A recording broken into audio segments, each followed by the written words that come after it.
Salut bien-aimés, je vous aime de l'amour du Seigneur Jésus-Christ. Nous sommes encore là aujourd'hui pour la suite, la continuité de notre vidéo sur le thème « Ce que la Bible est pour le chrétien ». Bien-aimés, nous allons donc commencer cette vidéo rapidement dans le livre de Jean chapitre 1, verset 1 à 3. Nous sommes en lecture dans le nom précieux de Jésus. Jean chapitre 1, verset 1 à 3. Au commencement était la parole, et la parole était avec Dieu, et la parole était Dieu. Elle était au commencement avec Dieu. Toutes choses ont été faites par elle, et rien de ce qui a été fait n'a été fait sans elle. Amen. Alléluia au Seigneur. Bien-aimés, notons que la parole est une expression des pensées. Ah oui, la parole est une expression des pensées audibles.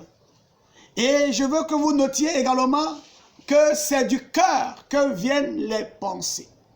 Donc, si le Seigneur nous a donné sa Bible, sa parole ou les Saintes Écritures, il nous a donné non seulement les pensées, mais également il nous a révélé son cœur. Nous pouvons donc voir dans le livre de Matthieu, chapitre 15, verset 19, pour qu'on se rende compte que les pensées viennent du cœur. Dans le nom précieux de Jésus-Christ, nous sommes en lecture. Matthieu chapitre 15, verset 19, nous lisons au nom de Jésus-Christ. Car c'est du cœur que viennent les mauvaises pensées, les meurtres, les adultères, les impudicités, les vols, les faux témoignages, les calomnies. C'est du cœur que viennent les mauvaises pensées. C'est-à-dire, ça dépend des bonnes pensées ou des mauvaises pensées, dépendent de l'état de nos cœurs. Donc, c'est du cœur que viennent les pensées. Je veux également que nous puissions voir que Dieu aussi a le cœur. Dieu aussi a un cœur. Bien-aimé, si tu ne le savais pas, sache-le, dans le livre des Actes des Apôtres, chapitre 13, verset 22, nous sommes à lecture au nom de Jésus. Actes chapitre 13, verset 22, nous lisons au nom du Seigneur Jésus-Christ. Puis, l'ayant rejeté, il leur suscita pour roi David, auquel il a rendu ce témoignage. J'ai trouvé David, fils d'Isaïe, homme selon mon cœur, qui accomplira toutes mes volontés. Qui accomplira toutes mes volontés. J'ai trouvé David selon mon cœur, le cœur de Dieu. Alors, bien-aimés, nous pouvons également voir que Dieu a aussi des pensées. C'est-à-dire que Dieu pense aussi. Dans le livre de Ésaïe 55, verset 8. Dans le livre de Ésaïe, chapitre 55, verset 8, nous sommes en lecture au nom de Jésus. Ésaïe chapitre 55, verset 8. Car mes pensées ne sont pas vos pensées, et vos voix ne sont pas mes voix, dit l'Éternel. Dit l'Éternel, ses pensées ne sont pas vos pensées. Alors, le Seigneur nous a donné ses pensées à lui, qui révèlent tout son cœur. Il nous a confié son cœur entre nos mains, bien-aimés au Seigneur. Il faut le comprendre, il faut le savoir. Que la Bible est tellement importante. La Bible n'est pas une chose. La Bible n'est pas un simple livre. La Bible porte le cœur de Dieu. Bien-aimé au Seigneur. Donc, pour que vous compreniez que la parole peut aussi être audible, n'est-ce pas, par la bouche, par le son. La parole peut aussi être, n'est-ce pas, par écrit. Ou encore, la parole peut aussi être active.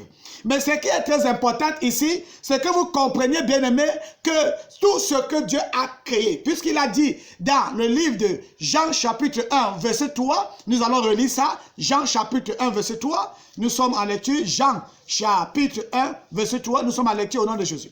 Jean chapitre 1, verset 3. Toutes choses ont été faites par elle, et rien de ce qui a été fait n'a été fait sans elle. Toute chose a été faite par elle, et rien de ce qui existe n'a été fait sans elle, sans la parole.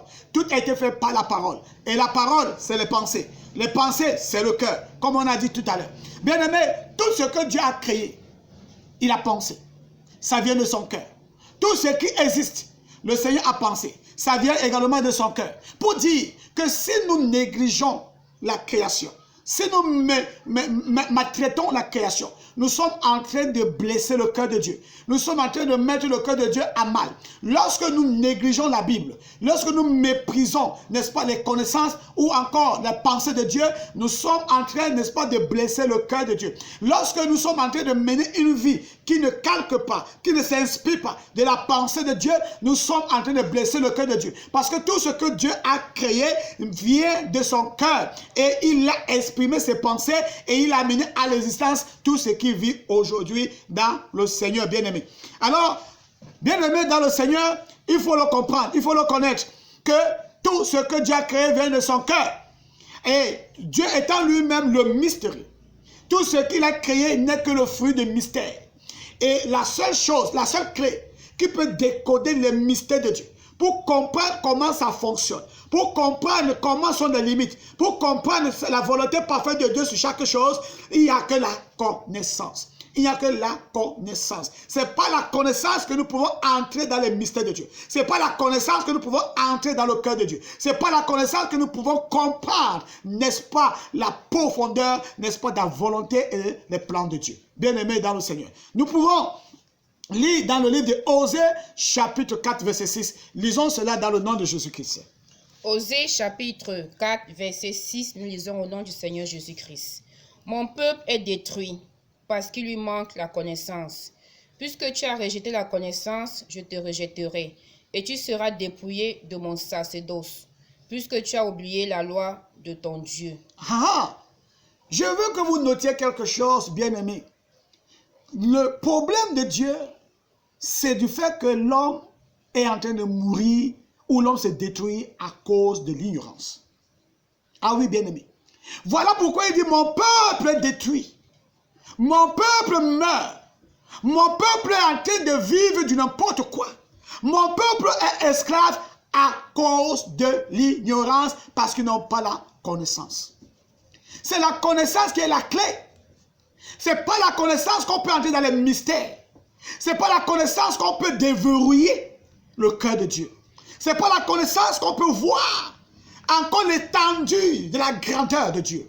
Pas la connaissance. Bien aimé. Si nous négligeons la connaissance, ça blesse le cœur de Dieu. Parce que Dieu voit combien nous mourons à cause de ce manque. Alors qu'il a donné la connaissance, il a donné la Bible, il a donné sa parole, il a donné les Saintes Écritures, il a donné son Esprit Saint, tout cela pour aider l'homme, n'est-ce pas, à avoir la connaissance. Et que l'homme s'épanouisse au travers de la connaissance bien-aimée. Alors, la particularité que nous devons comprendre, c'est que le Seigneur veut que nous étudions et que nous ayons la connaissance de son cœur. Parce qu'il sait que quand nous aurons la connaissance de son cœur, alors tout ce que lui, il a créé, nous serons les dieux sur les choses, sur toute la création. Oui, il faut le comprendre. Lorsque tu comprends le cœur de Dieu, tu as compris les mystères, tu as compris les clés. Et les mystères sont cachés dans son cœur. Parce que toute la création vient de son cœur. Alors il faut entrer dans son cœur. Par contre, les hommes du monde, la science, ils étudient tout ce que Dieu a créé. Ils étudient la créature. Ils étudient la création. Mais Dieu veut que toi l'église, que tu étudies et que tu aies la connaissance de son cœur. Parce que quand tu as la connaissance de son cœur, tu as son cœur. Et quand tu as son cœur, tu es un Dieu. Tu es un Dieu bien-aimé. Ah oui, c'est très simple. Tu es un Dieu parce que tu as le cœur de Dieu. Bien-aimé au Seigneur. Alors, pour que vous compreniez combien il est important, n'est-ce pas, de chercher la connaissance. Et quand Jésus revient donc, Jésus lui, il vient résoudre ce problème. Et il dit, vous connaîtrez donc la vérité, et la vérité vous affranchira, la vérité vous rendra libre. La vérité va vous permettre de vous épanouir, va vous permettre d'être les dieux sur terre. Ah oui, bien-aimé, c'est ça qui fait la différence entre l'église et le monde. Parce que nous portons la grâce de découvrir le cœur de Dieu. Maintenant, le problème, c'est de savoir, est-ce que nous avons suffisamment, n'est-ce pas, la conscience de cela? Parce que vous allez vous rendre compte que dans le ciel blanc, eux, ils cherchent la sagesse et la connaissance. Le ciel noir, eux, ils cherchent des miracles et la superstition. Bien aimé. Et que ce soit la sagesse et la connaissance, ils produisent les miracles. Mais que ce soit les miracles et la superstition, nous allons tous ensemble voir, oh bien-aimé, que la Bible a un mystère. Si nous voulons avoir la clé, si nous voulons avoir le cœur de Dieu, il n'y a qu'une seule voie, la connaissance. Alors, si nous avons choisi les miracles et la superstition, ça sera également ainsi.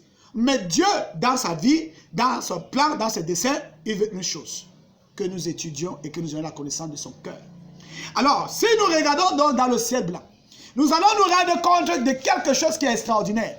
Que à cause du fait qu'ils ont étudié la Bible, à cause du fait qu'ils ont maîtrisé la connaissance et la sagesse, nous nous rendons compte, bien-aimés, que le christianisme dirigea l'Europe pendant 1000 ans.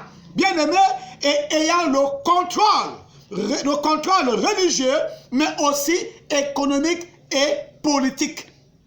Pour dire qu'à cause de la Bible, à cause de la connaissance, les chrétiens dans le ciel blanc ont maîtrisé l'économie et l'Europe. Et à cause, n'est-ce pas, de cela, il y a eu ce qu'on appelle l'impactation. Et cela ne suffit pas. Il y a également à cause de la Bible qui a suscité un réveil aux États-Unis. Bien-aimés, les chrétiens aux États-Unis ont combattu jusqu'à obtenir l'indépendance américaine. Bien-aimés au Seigneur. Et cela ne suffit pas. À cause de la sagesse et la connaissance, vous vous rendez compte que même Napoléon Ier également s'est inspiré de David, n'est-ce pas, le roi David de la Bible, et il a eu des victoires, n'est-ce pas, à Waterloo. Waterloo, c'est la frontière entre la France et la Belgique. Bien-aimés, voyez la connaissance et la sagesse. Et vous allez voir qu'à cause de la connaissance et la sagesse, bien-aimés, que la Déclaration universelle des droits de l'homme, n'est-ce pas, reconnaît explicitement son autorité par le nombre d'articles fondés sur l'enseignement du Nouveau Testament. Bien-aimés au Seigneur, le monde est géré par la connaissance. Le monde est maîtrisé par la connaissance. Et cette connaissance produit donc des miracles extraordinaires. Tout ce que nous voyons aujourd'hui par le fruit de la sagesse et de la connaissance, c'est des mystères, c'est des miracles. C'est le miracle. Voilà pourquoi ceux qui ont la connaissance, ils peuvent manipuler le monde aussi simplement. Et cependant, le ciel noir, regardons donc aussi le ciel noir, eux qui ont choisi les miracles et la superstition. Nous passons le temps dans la concurrence. Nous passons le temps, n'est-ce pas, dans les discussions. Il n'y a plus le port des pantalons. Les femmes ne doivent plus porter les foulards. Les femmes ne prêchent pas. Les femmes ne sont pas des pasteurs. Voilà là où nous sommes en train de développer, n'est-ce pas, notre connaissance en Jésus.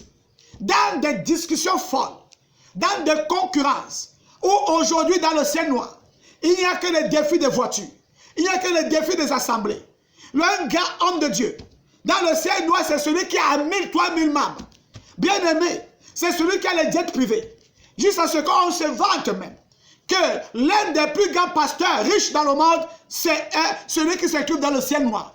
Au milieu d'une population où à 95%, c'est une misère écrasante, une pauvreté qui n'a pas de nom.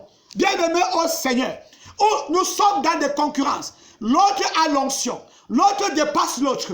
Voilà ce que le ciel noir a choisi de Dieu. Au lieu de choisir le cœur de Dieu, nous choisissons les résidus, des choses qui ne nous servent même pas, qui ne nous aident pas. Bien aimé, aujourd'hui, bien qu'on délivre les gens, bien qu'on fait des choses, rien ne change. Nous sommes toujours esclaves et nous demeurons esclaves, n'est-ce pas, de la connaissance de ceux qui les maîtrisent. Bien aimé. Ah oui, bien aimé au Seigneur. Aujourd'hui, si on ne fait pas la concurrence des nombres de vestes, des nombres de voyages à Dubaï, etc. Bien aimé, les nombres des hôtels de 5 classes, 5 étoiles, 6 étoiles, voilà le ciel noir. Bien aimé, rien pour impacter le monde, rien pour impacter ni la société, rien pour impacter même un village, rien du tout, bien aimé. Si ce n'est que de bruit le brouhaha, bien aimé au Seigneur, c'est la concurrence de la luxure. C'est la concurrence, n'est-ce pas, des bastis. C'est-à-dire ceux qui ont construit des synagogues, n'est-ce pas, de haut de gamme. Bien aimé. Mais pendant ce temps, il y a ceux qui cherchent la connaissance et la sagesse. Ils ne font que développer, n'est-ce pas, la science. Ils ne font que développer, bien aimé, la technologie. Ils ne font que développer les choses pour captiver l'homme, pour mettre l'homme esclave. Et cependant, nous pensons que ce n'est pas, n'est-ce pas, des miracles et des superstitions que nous allons nous délivrer. Et vous allez vous rendre compte de quelque chose, bien aimé au Seigneur. Ce n'est qu'au ciel noir, en majorité, qu'il y a des révélations. Jésus m'a apparu. Jésus-Christ revient bientôt. Jésus-Christ est devant la porte. Pourquoi? Parce qu'ils sont dépassés. Ils sont de précipiter le retour de Jésus. Parce qu'il faut que Jésus revienne vite, vite, vite, vite, vite. Mais ils oublient une chose. Jésus-Christ va revenir, oui. Il est même en chemin, oui. Mais il ne viendra pas prendre une église qui ne porte pas de fruits. Il ne viendra pas prendre une église ou alors là où les hommes ont transformé l'église comme un ring. Où les hommes ne sont pas transformés, les hommes ne sont pas brisés, les hommes ne sont pas moulés à l'image de Christ. Il va venir chercher quoi, bien-aimé? On est pressé de dire Jésus-Christ revient. Mais on ne regarde pas notre entourage. On ne regarde pas si on est prêt ou pas. Et Jésus-Christ a dit, il m'a révélé, j'ai eu une vision, qu'il arrive bientôt, il est devant la porte, etc. Pour venir prendre qui? Pour venir faire quoi? Dans un milieu où il n'y a que de la superstition. Bien-aimé au Seigneur. Pendant que ceux qui ont compris que la connaissance et la sagesse est la clé qui ouvre les mystères de la création, les mystères du cœur de Dieu, ce sont eux qui contrôlent le monde aujourd'hui. Mais Dieu a donné à son église son cœur. C'est l'église qui porte le cœur de Dieu. Et qu'est-ce que nous faisons de ce cœur? On a dit que toutes choses ont été créées par la parole. Et dans la première vidéo, on a dit que la Bible est la création en miniature. C'est-à-dire que toute la sagesse de Dieu est entre nos mains. Le cœur de Dieu est entre nos mains. Mais qu'est-ce que nous faisons de cela? Bien-aimés au Seigneur, il est très important de comprendre ce que la Bible est pour le chrétien.